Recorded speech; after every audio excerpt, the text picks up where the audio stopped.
Hey guys, welcome back to the channel. This is part 7 of What If Naruto Was in Rosario Vampire. If you guys enjoy this what if, and want to see part 8 of it, comment down below and let me know. The like goal for this video is 200 likes. So like this video, to let me know that you're interested in this series, and you want the next part. Then go ahead, and check out other what ifs in the channel. Before we start, please do support for more awesome content. Don't forget to subscribe and leave a like, and also share this video with your friends. So let's start this video. Sparks flew in the air as metal clashed against metal, fists met body parts, and chakra was thrown around as if it didn't even matter. Alarms blared in the background as the father and son duo fought each other, one trying to subdue, while the other was attempting to cut up the other into multiple different pieces, so that he'd no longer be in the way. He grunted, spinning around on his heel and planting his foot into his father's stomach, only for said blonde to once again vanish in that infuriating way he'd done so many times before. It doesn't matter, I'm getting used to it. Monado firmly held another one of his kunai in his hands. He'd seen it, an opening. He lunged, the kunai he held slicing through the air as it aimed straight for Naruto's outstretched leg. The younger blonde hid a smirk as the weapon drew closer and closer to his knee until it was embedded there, going straight through the bone. Even with his sage mode, Naruto was still able to feel the pain that it came with the attack, but he pushed past it. His father was prone to attack. During their fight, Naruto had noticed that his father hadn't wanted to hurt him much, just enough to subdue him, and make sure he couldn't move for a while, so naturally Naruto took complete advantage. He kept his leg held horizontally, not daring to move it lest he snap the kunai, and have a piece of metal stuck there. His hand lashed out, grasping his father's throat in a death grip. He knew it wouldn't last long though, if anything Monado was evasive. So with that in mind, he squeezed with all of his might, trying to ignore the surprised expression of his father until the Ito Tensei body gave in, and the Yondaime Hokage's head was removed from his body. A burst of smoke erupted beside the blonde, the kunai also sticking out of its knee, but the replica bluntly ignored it, as he slowly removed the tri-pronged weapon from his creator. Naruto grunted as his copy finished pulling out the kunai, and Kurama almost instantly got to work on repairing the wound. His foot softly landed on the ground again, and he tried his best to ignore the dull pain as he limped over to the decapitated head which was slowly regenerating its body. "It looks like I win, Tsusan," he said with a small, triumphant smile. Surprisingly or unsurprisingly depending on where you're from, the decapitated head of Monado spoke without even a trace of pain in his voice. "It seems that way." Naruto sighed, the dull pain in his knees starting to fade. "You know, I think that you assumed incorrectly before." Two blue eyes, that were much like his own, turned to him. "Yeah. When you asked what I would do if I found Sasuke dead." He turned away, slowly trudging up the staircase towards the thick steel door. "The reason I was going to kill whoever killed Sasuke wouldn't be because of revenge." He reached the first step, and planted his foot on it, almost able to feel his father's eyes staring intently at him. "It would be because Madara and Obito need to be erased from existence, if this world is ever going to progress." Moka and Kurumu huffed simultaneously, bending over and planting their hands on their knees, trying to catch their breath, while some beads of sweat ran down their slightly flushed faces. "The two of you really aren't in shape." In the same simultaneous manner, the both of them turned their heads to the side, and gave an almost identical dirty look at the blonde who made the remark, and, much to their ire, seemed completely fine and unaffected by the long sprint they just had. How long had they ran anyway? A mile. 2. It didn't matter. Their exhausted minds were probably over-exaggerating the distance. Having caught enough breath to speak, Kurumu stood up straight and wiped the bead of sweat off her forehead, an action that Moka followed not long afterwards. "So, where are we?" Naruto shrugged. "No idea." His eyes traveled over the immediate area. They were in a large field of short and somewhat dry grass. To their left was what looked like a small area filled with sand, and there were trees grouped together in some areas. Behind them were a row of admittedly expensive-looking houses that they just trespassed to get into the area. In an area with grass, trees and holes of sand. Kurumu just sent him another dirty look for the lame reply. "So?" Moka started somewhat apprehensively, not really knowing whether she should get in the mildly fuming succubus's way or not. "Did we stop her for a reason, or?" Naruto nodded, stuffing his hands in his pockets, while his eyes traveled over the place. "Yeah, Tsukune's here." "Well, he's actually." He non-committally tapped his foot on the grass-filled ground a few times. "Underground, but you get the idea." Tsukune wasn't the only one down there was probably another 8 or so chakra signatures. He was just glad they were all human. "Which means that there's some sort of entrance nearby that you need to find, right?" Moka inquired, glancing at the blonde. "Well, yeah, that or we could always dig." Judging by the looks he got for his comment, they'd be looking with their eyes. He internally groaned, he couldn't even use his clones. When someone imagines an underground jail cell, they'd usually picture a dark, dank and overall dirty place that no one would ever want to be near, let alone inside of. That's not the place that Tsukune found himself in, however. Instead of having a horrible feeling to it, the place actually felt homely. The temperature was warm, it didn't smell like multiple animals had died in the area, and actually held a faint scent of lavender. It certainly wasn't dark, and instead was well lit. The walls outside of his cell were made out of wood. He wasn't a designer of any sort, but even he knew that the concrete floor really didn't fit in with the walls with intricate designs on them with paintings hung up. Despite the fact that he was seated on a dirty mattress and was looking at a downright harsh-looking woman, yes, woman. He actually felt inferior, as if he didn't deserve to be in such a place.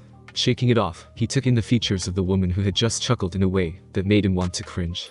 She had long, flowing black hair that reached her shapely hips, long, smooth and creamy legs and an overall athletic figure. Her face was slightly rounded with a pair of deep and harsh blue eyes. She wore a pair of black biker shorts, accompanied by running shoes and a white tank top. If it wasn't for the cruel smile that was planted on her face, then Tsukune probably would have claimed to her to be a very beautiful woman. Gulping slightly as he was intimidated by the woman who looked to have just had a morning run, he decided to ask the million-dollar question that was on his mind right now. Who are you? Who am I? The woman mused aloud, her eyes twinkling with slight mirth. Who I am doesn't matter. She placed her hands onto her hips, her eyes traveling from Tsukune over to the little girl on her mattress that refused to meet her gaze. Her face broke out into a vicious and cruel grin. You still as pitifully fearful as ever. The girl flinched at her tone but stayed silent. What do you want and where am I then? Tsukune was quick to drag the woman's attention away from the girl and back over to himself. Her eyes bored into his with an almost sadistic gleam, as if she was imagining what she could do to cause him pain. She bent over, her arms resting on the horizontal bars of the cell with her ankle crossed over the other. Tsukune's eyes almost instinctively flickered from her face to the more revealed cleavage, before they went straight back up again. The woman noticed though, and her small, yet slightly crazed grin grew just a tad wider. What I want, is for you to listen, obey and be silent. She rubbed her thighs together and a deep, long and almost pleasured breath escaped her lips. As for where you are, that bit of information isn't needed in that brain of yours. He frowned at her response, but decided to keep on talking. What do you mean by you want me to listen, obey and be silent? If anything, the grin on her face seemed to widen, as if that was the exact question she wanted him to ask. That should be obvious. She arched an eyebrow at him. I didn't think you'd be an idiot when he brought you in here. He? Tsukune inquired, brushing off the insult. Wait a minute, you don't mean that psychiatrist. So that's what he told you? She chuckled almost silently to herself. It slowly got louder and louder until she was holding her stomach with tears in the corner of her eyes, full-blown bellowing laughter coming out of her mouth that echoed around the cell and hallway. Tsukune stared at the woman strangely as she calmed herself down and wiped her eyes. She got back into her earlier position, only her grin was a lot larger and her tone was mocking. How naive you are. What do you mean? What I mean is he lied to you. Plain and simple. She chortled with laughter again. What did he say to you? That he was a psychiatrist that was willing to help young teenagers with troubles. He hasn't used that one for a while. Tsukune frowned at the implication. You mean that he's kidnapped people like this before? Plenty. She stopped leaning on the iron bars and spread her arms out wide, as if she was trying to show how many people he'd captured. Of course, it's not always the same story. Sometimes he pretends to be a doctor or lawyer, or like other times, when he goes around acting like a government official. That one really caught my attention. So bold, so daring and so dangerous, to masquerade as someone like that. Why is he doing it? Why? She was more than willing to answer any questions about the man, it seemed.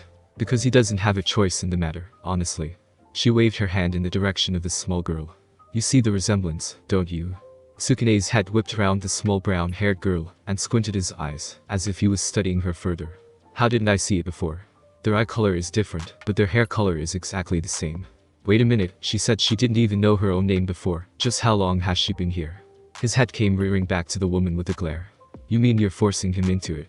Oh no, dear, you've got it all wrong. She giggled, a soft melodic sound that really didn't suit the grin on her face. Forcing him would be me holding a gun to his head and telling him what to do. I'm simply bribing him with her life. Her tone became challenging. Now, see if you can find out who her other parent is. His frown deepened into a scowl, while his eyes glanced from the girl to the woman on the other side of the cell.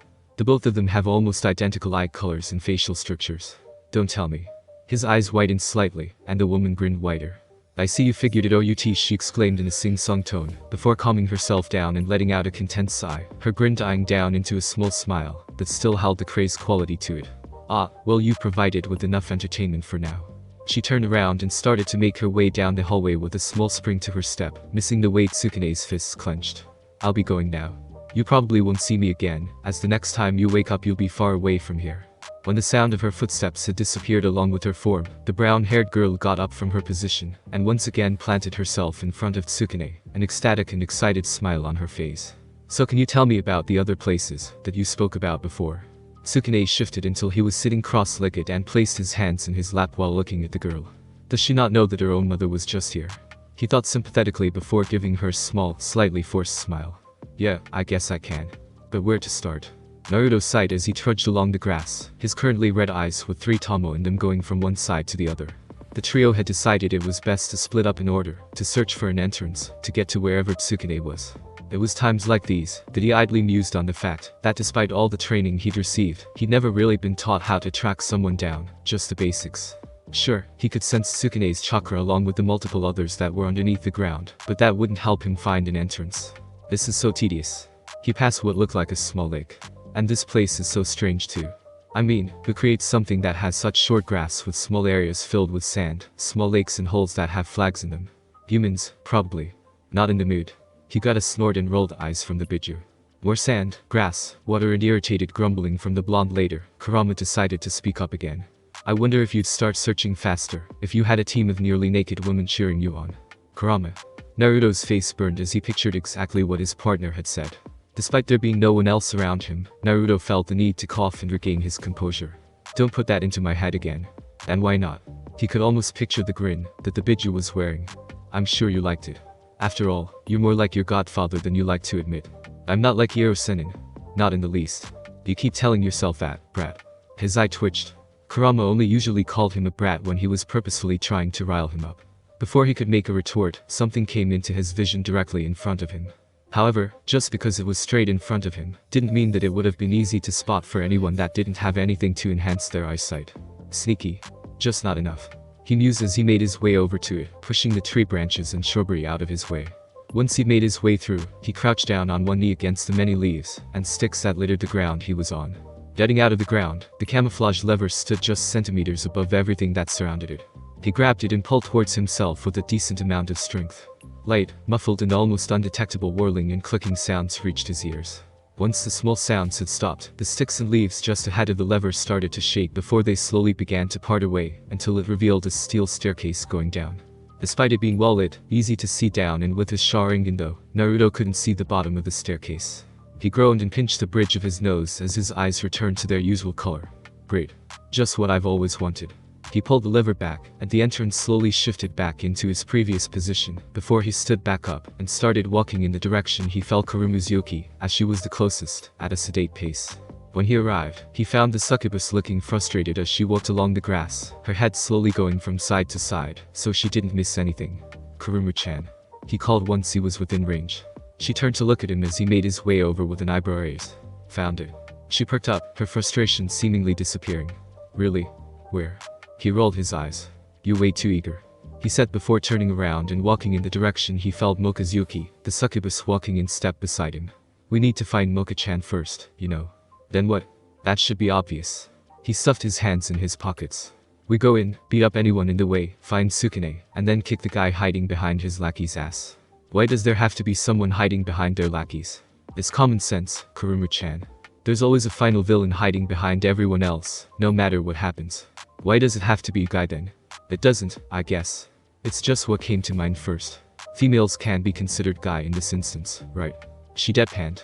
No, definitely not. As soon as they had found Moka, Kurumu had figuratively and in Moka's case literally dragged the two of them in the direction of the entrance that Naruto had found, only going the right way thanks to Naruto telling her the way with a somewhat amused tone. He bent down on one knee again and pulled the lever towards himself. The same light and muffled whirling and clicking noises reached his ears before the sticks and leaves started to part until the steel staircase was once again revealed. Is it? Moka asked, peering down the well-lit staircase. I'll admit, I was expecting it to be more dark. Kurumu nodded along with the vampire's words. Naruto rolled his eyes again. Don't be so cliché. He began to walk down, his shoes making light sounds as they connected with the steel steps. Moka and Kurumu shared a glance before they followed after the blonde. Not everything underground has to look like it belongs at Yokai Academy, he said before mumbling. Or in a horror movie for that matter. That's hypocritical. Kurumu deadpanned. You're telling us not be cliché, but you told me before that there's always a final villain hiding behind their lackeys. Naruto just huffed. Slightly louder and less muffled whirling and clicking sounds reached the trio's ears as they descended in a single file line. Behind them, the entrance closed up, seemingly of its own will. There wasn't much to look at as they made their way down, just the light bulbs that hung from the slanted ceiling every 10 meters or so, the steel stairs and the equally shiny walls that the light reflected off. Naruto made a face. All this light and the shiny walls are going to drive me insane. I'm sure you'll survive. He could almost picture the half-hearted and reassuring smile Moka was giving to the back of his head. If Kuruma-chan and I can deal with it, then you can too. HM? He spared a glance behind him at the vampire without breaking his stride. What do you mean by that? What I mean is that yokai naturally prefer the dark over light, she said. So, if we can tolerate it, then you can without any problems. But Naruto-kun's yokai as well, Moka-chan. Kuruma piped up and Moka hid a wince at the way she phrased her own sentence. So he should be in the same situation as us, right? Yeah, of course. The bottom of the stairs revealed itself, accompanied by quiet noises that sounded like a man mumbling. Naruto slowed his pace and looked at the two girls behind him, and whispered just loud enough for them to hear, but quiet enough so that his voice didn't echo down the staircase. Make sure to be quiet. We might be able to catch whoever's there off guard without any trouble. He glanced down at the steel stairs, and all 3 pairs of shoes. In fact, it'd probably be better if we took our shoes off. Then we won't make as much noise on these steps.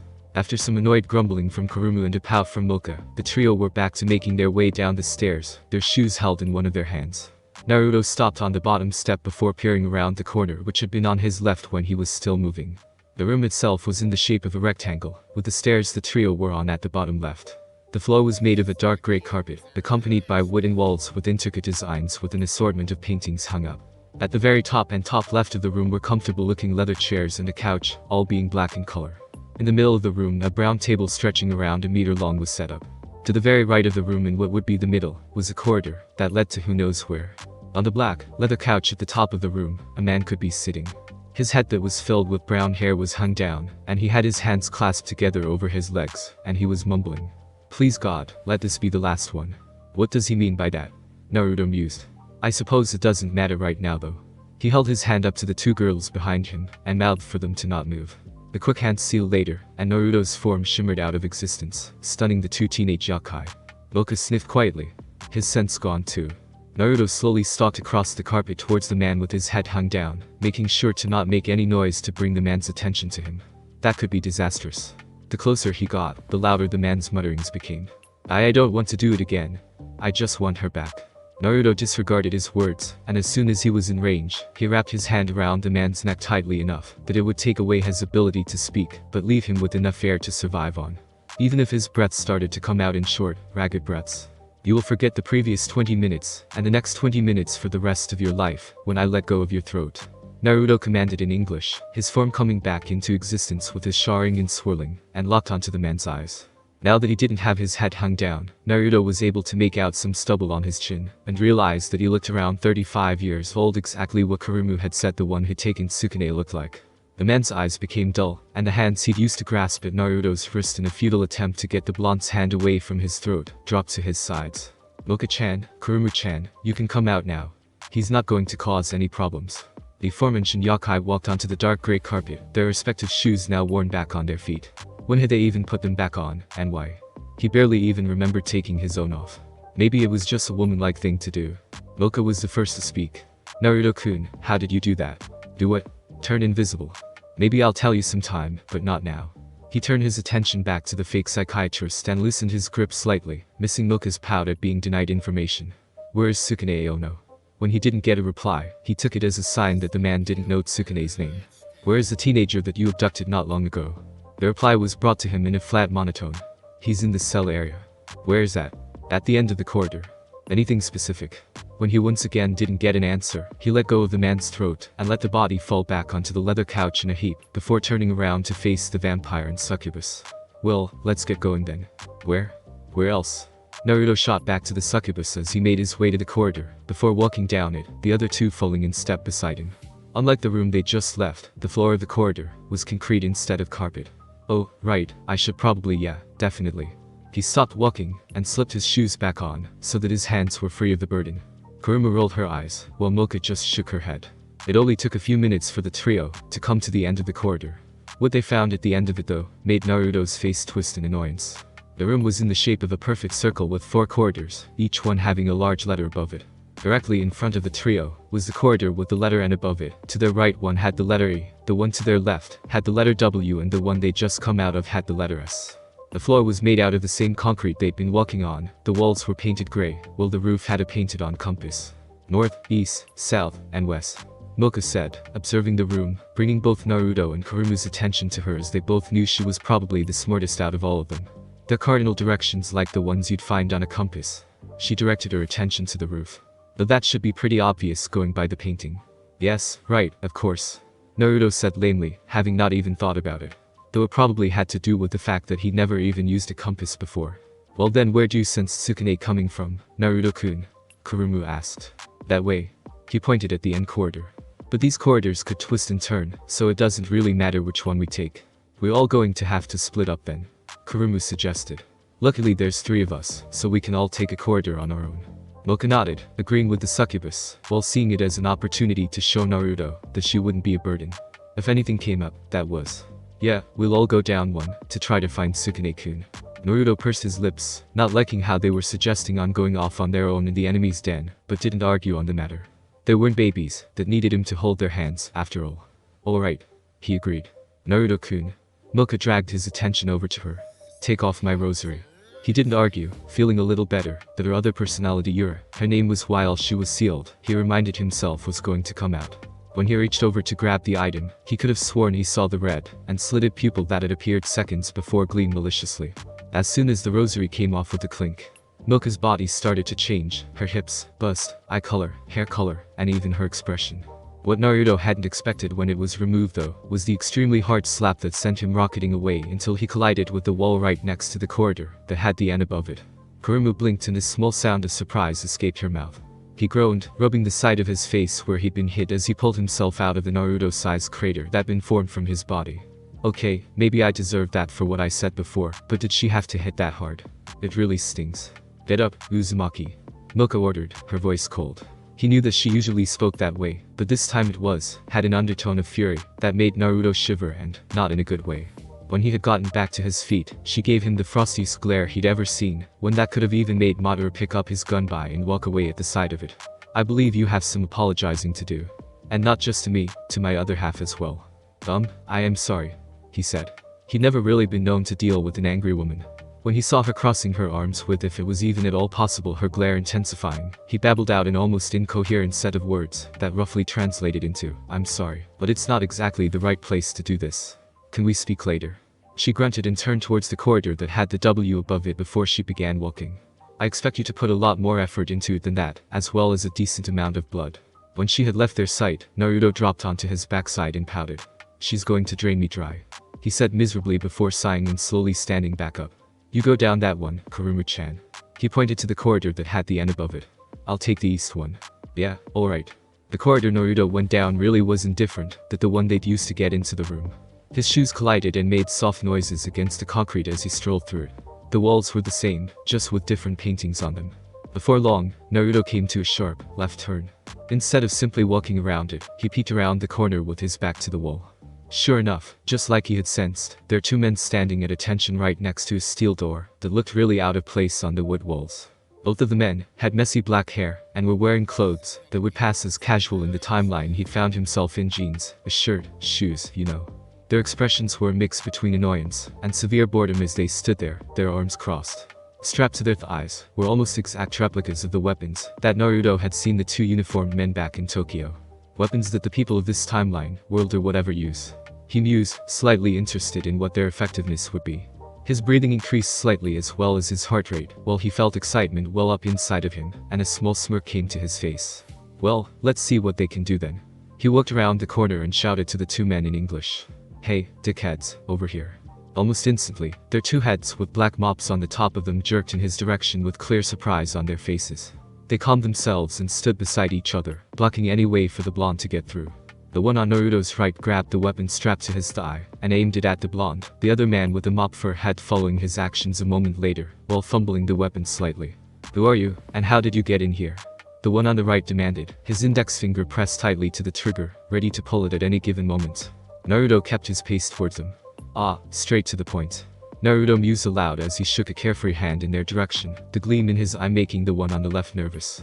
Who I am doesn't matter, really. But as for why I'm here, I guess that'd be to rescue a friend and take care of anyone in my way. His words made the one to his left get a nervous bead of sweat to trail down his face. The man on the right, however, had a different reaction. His jaw tightened, his face hardened, and he sneered at the blonde. Well then you're out of luck, he said, his finger twitching. Because we've been told to kill anyone that enters here. Then why did you waste him? Naruto stopped himself mid-sentence and a kunai popped into existence before it flew towards the man on the right just as said human pulled the trigger on his weapon with a loud bang. Not even a second later a metallic clang rang out through the area, and Naruto's kunai fell to the ground. Wow, would you look at that? Naruto mused aloud. Those weapons of yours aren't half bad. The man on the left dropped his gun in surprise as he stared at the Jinchuriki, awe and fear shining in his eyes. His equally stunned partner shook it off quickly, though, and sent another round of bullets at him one at a time. Another few metallic clangs reached everyone's ears, and Naruto's arm fell back to his side. Man, if I couldn't see you pulling the trigger I'd probably be dead already. Well, Naruto's attention went to the man with messy black hair to his left. You kinda supposed to be already dead. Now, Naruto said, now within 5 meters of the two. Do you really think I'd be stupid enough to just walk out into your sights if I wasn't confident I would still live afterwards? Maybe. Naruto rolled his eyes. Well, I only have one question for the two of you. Are you still going to be in my way, or do I get a free pass? You know, like the ones at. Of course not. The man to his right snarled, nostrils flaring as he fired another bullet, which got intercepted by another kunai, that clanged to the ground a second later. He tried to pull the trigger again, but was rewarded with the sound of empty clicking. Oh? They're broken already? Naruto inquired before sighing. Well, I did give you a chance, I suppose. Before they could even question his words, they found the same knife-like weapons that had stopped the bullets sailing straight through their eyes. The kunai tore straight through their pupils, lens and optic nerve before it made its way into their brain, tearing through their brain stem and cerebellum before it broke through the bone at the back of their heads, covered in blood and pinkish beige bits of brain. Messy? Kurama remarked as the two men fell to the ground with dull thumps. Meh. Naruto shrugged and stepped over the two corpses. Stuff like this happens all the time where I come from. Where you come from isn't exactly the nicest place. I never said it was. The corridor twisted and turned more often than Naruto would have liked. Sometimes it was left, others it was right, some turns were curved, others were sharp and so on. Naruto went around a curved corner, and as soon as the corridor straightened out again he found himself looking at a door that blended in surprisingly well with the surrounding walls. End of the corridor, just like that guy said. He mused as he turned to doorknob before pushing the door open. The other side wasn't any different, the same wooden walls with paintings were still there, the same concrete was beneath his feet, and it was just as well lit. Further down though, there were a set of iron bars along with a familiar human, and a little girl kneeling in front of him, seemingly paying very close attention. And there are places like Australia, they have these animals called kangaroos. Tsukune was saying, and the girl listened to very one of his words. Naruto smiled in relief as the human seemed to be fine, some tattered clothes, but fine overall. Hey, Tsukune. Naruto called, getting Set-teen to look at him in surprise as he stopped speaking to the brown-haired girl. Naruto-san. How did you find me? He knows. Naruto replied as he stopped at the iron bars and leaned on them. So, are you having fun all locked up? Well, it hasn't been that bad, actually. Tsukune replied, getting an arch eyebrow from the blonde. I've spoken to her the entire time and it took my mind off things. Alright. Naruto shrugged and a kunai popped into existence, getting an interested look from the girl. He channeled his wind chakra into the blade, before slicing at the iron bars, and cutting it until the inside of where he cut came loose. He grabbed the bars and tossed them to the side, revealing a large empty square for them to get through.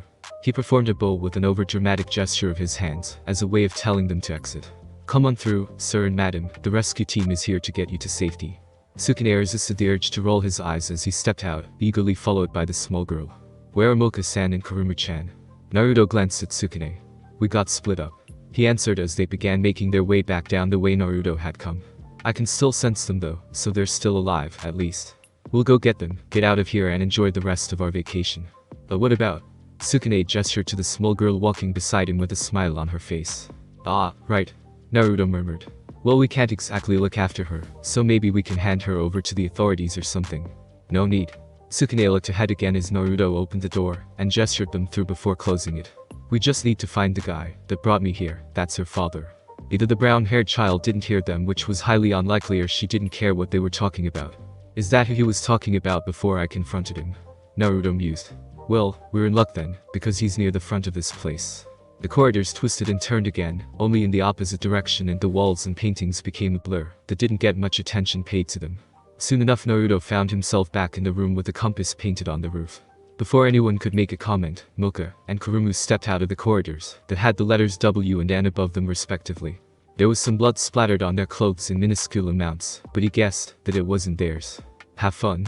Naruto asked as their small group formed a small circle. He didn't get a reaction from Kurumu, but Moka sneered at him. She was still unhappy with him, it seemed. "Hardly," she scoffed, crossing her arms and giving her a look that said, "I'm better than you in every single way." He pulled out the rosary he'd stuffed in his pocket and held it out, and she snatched it from him. "I expect a well-thought-out apology and a lot of blood." He scratched the back of his head. "When would that be due in?" "It's not homework." A clink. Later, and the pink-haired side of the vampire returned. She wobbled on her feet before falling forward. Naruto caught her and shifted her body until she was held bridal style. "Well, come on, let's hurry up and get the hell out of here." When they had started walking down the corridor with an S above it, Tsukune looked at the blonde. "Is there something I should know about?" "About what?" "About why you owe Moka-san an apology and a lot of blood. It's a long story." Tsukune decided to drop the subject as it seemed he didn't want to talk about it. They arrived back in the room that housed the man who had captured Tsukune. Said fake psychiatrist was lying down on the black leather couch, his hands held behind his head as a makeshift pillow with a cigarette in his mouth. When he heard footsteps, he turned his head towards them, and his eyes nearly shot out of his head when he saw his daughter grasping Tsukune's hand with his own. "That's..." He fumbled off the couch and made his way over to the girl until he was on one knee in front of her. He disregarded everyone else. He didn't even seem to show a hint of recognition when he saw Tsukune. There wasn't any ill intent coming from the man that engulfed the girl in a bone-crushing hug that she was all too eager to give back, even if she didn't know who he was, so Naruto gestured everyone away. "Alright, job done. Now let's get the hell out of here, or, maybe not."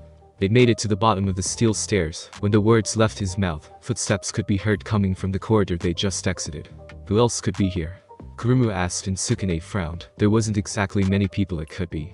As the human had predicted, the same crazed woman stepped into their view, her running shoes stopping dead on the point where the carpet met concrete. The grin that Tsukune had seen on her before was still there, but there seemed to some sort of glee in it, as if she wanted this to happen. Held firmly in her hands were the same weapons that Naruto had seen those two men with mops for hair use. A family reunion, how wonderful. The fake psychiatrist put his daughter behind him and backed up towards the leather couch. The girl was all too ready to get away from the woman. Naruto inched closer to the father and daughter duo as the woman's eyes seemed to be locked on them. "Look lady, I'm on vacation and you're ruining it. Is that right?" She mused aloud, her fingers twitching on the triggers. "Well, maybe you should tell someone who actually cares about your vacation." She brought her arms up and aimed her right gun at the girl who was hiding behind her father's legs, while the other was pointed straight at Tsukune's head. As soon as she did, two kunai burst into existence, held firmly in Naruto's hands. "Wow, would you look at that? It looks like something I'd see in my dreams." "Yuhe, sure," Naruto replied, ignoring the baffled look the fake psychiatrist was giving him. "You've got one warning. And you've got two choices with 10 seconds to decide from when I say so." She interrupted, grin widening. "You either let your friend live, or you let that girl and man live. And I say so now." Naruto gritted his teeth together. Sure, he'd been able to stop the bullets that the man he killed had shot at him, but even then it was extremely difficult and was only one at a time. He put up a lot of confidence in front of the two, but in the end he would rather not go up against the weapons another time. 7. Just kill the woman, Kurama drawled. "But if I do this she could shoot both Tsukune and that girl." 5. "And if you don't then one of them is going to die anyway." 3. Before the number 2 could come out of her mouth, Naruto made his decision and sent both of his kunai flying towards the woman's throat. With a startled yelp, the woman instinctively took a step back, but it did nothing in the end. When the weapons were mere inches away from her, she pulled the trigger on one of her guns. She didn't know which one as her attention was on the kunai that had just tore through her jugular, followed soon after by the other one. Tsukune stared wide-eyed at the display. It had happened so quick he'd barely been able to see it with his own eyes, and yet it had happened. The proof being the woman on the floor gurgling on her own blood, and the man who captured him holding his right shoulder, where the bullet had traveled into. He grabbed the wound with his left hand, and let out a short, pained grunt before falling onto the couch. His daughter sat beside him, and actually looked worried, which surprised Tsukune, since from what he knew she didn't even know the man. "Well, that worked out better than I'd hoped," Naruto remarked as the woman stopped gurgling and her body went lax. He started walking over to the injured man. "Well then, better get this guy to a hospital. Can't leave him to die just after he gets to see his daughter, can we?" Thanks for listening. I do hope you enjoyed. If you want the next part of this video, Like, subscribe, and comment down below, and turn on that bell notification. And also check out the other videos that I have created, and enjoy. See you in the next video. Peace.